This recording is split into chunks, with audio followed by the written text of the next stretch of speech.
Bonjour, chères âmes du cœur. J'étais dans mon jardin et plusieurs moments le mot bonheur s'est présenté à moi.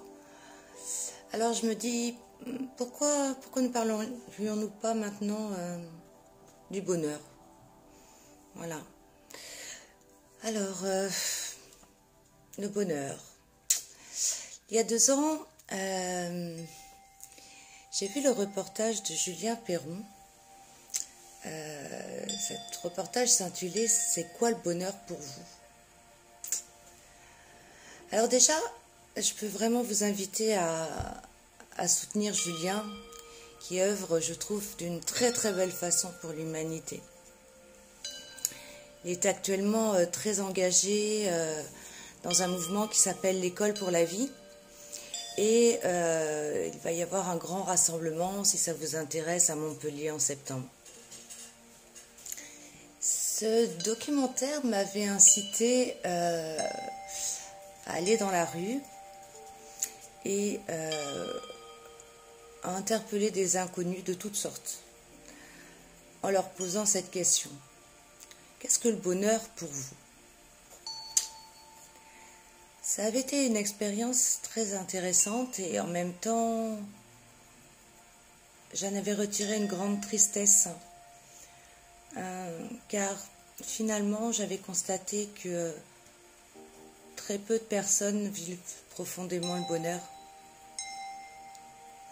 En creusant, j'ai également constaté que les jeunes d'environ moins de 30 ans pensent que le bonheur est un rêve et que les personnes de plus de 60 ans, pour elles, le bonheur n'est qu'une utopie.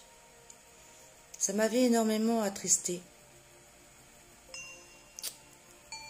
Cela voudrait-il dire que environ 80% de l'humanité n'aurait pas expérimenté ou ne croirait pas au bonheur?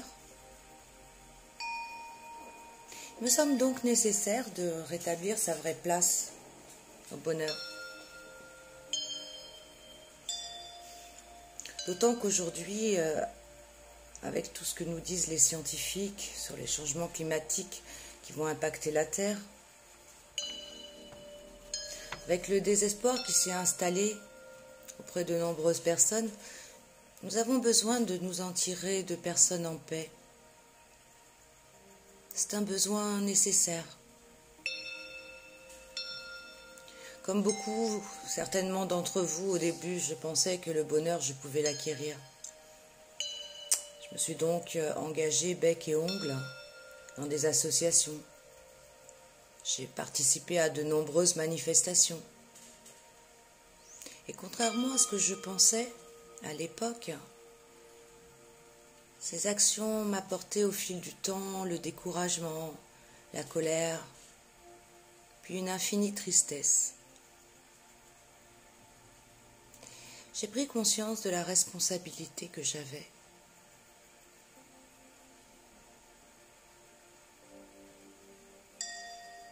Oui, de cette responsabilité que j'avais envers moi-même, envers ce que je suis. Et que je ne pouvais pas continuer à vivre ainsi avec mes colères, mes ressentiments. Parce que si je voulais un avenir différent en continuant à penser et à agir de cette façon, ça ne fonctionnerait pas. De plus en plus, des personnes souhaitent que les choses changent. Mais au lieu de se remettre elles-mêmes en question, elles attendent que les choses se fassent autour d'elles, que les personnes qui les entourent changent, que les gouvernements changent. Beaucoup d'ailleurs pensent qu'elles ne peuvent pas agir à leur niveau. Je peux me permettre d'affirmer qu'elles ont tort. Car nous avons tous le pouvoir de nous modifier nous-mêmes. Et donc par un effet d'onde, modifier ce qui nous entoure. Vous pouvez le constater dans des petites actions de tous les jours.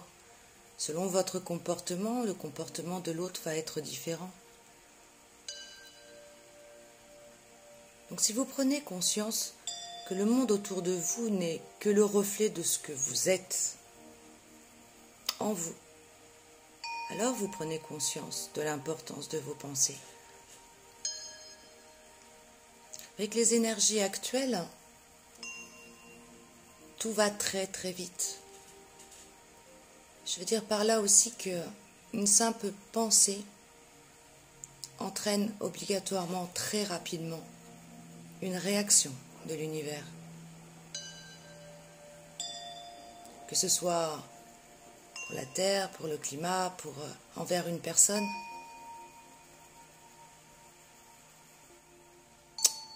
Donc prenez soin de vos pensées. Qu'elles deviennent positives. J'aime pas trop dire positive, puisque positive entraîne forcément quelque chose de négatif, une pensée négative. Donc je dirais plutôt des pensées d'amour. Oui, des pensées d'amour, simples. De belles pensées. Ainsi, vous pourrez modifier les choses. Parce que vous n'êtes pas obligé de continuer à vivre ainsi, de continuer à suivre le chemin que vous ont transmis vos parents, vos enseignants, votre entourage.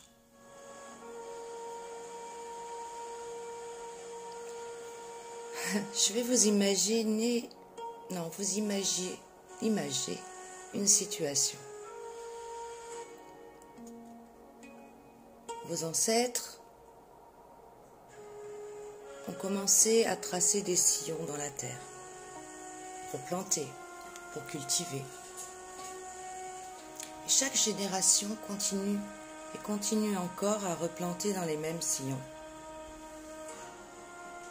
Prenez conscience qu'en continuant ainsi, vous vous enfoncez de plus en plus profondément dans la terre et vous vous éloignez ainsi de plus en plus de la lumière. Alors dites-moi, comment voulez-vous que vos graines germent? Ne pensez-vous pas qu'il serait temps de laisser cette habitude et de tracer de nouveaux sillons, vos sillons? Ce n'est pas compliqué, n'est-ce pas? Quand on pense ainsi. Tout le monde est capable de le faire. Vous êtes tout à fait capable de le faire. Soyez-en certains. Alors c'est ensemble, avec nos superbes pensées, nos merveilleuses pensées, que nous pouvons faire changer les choses.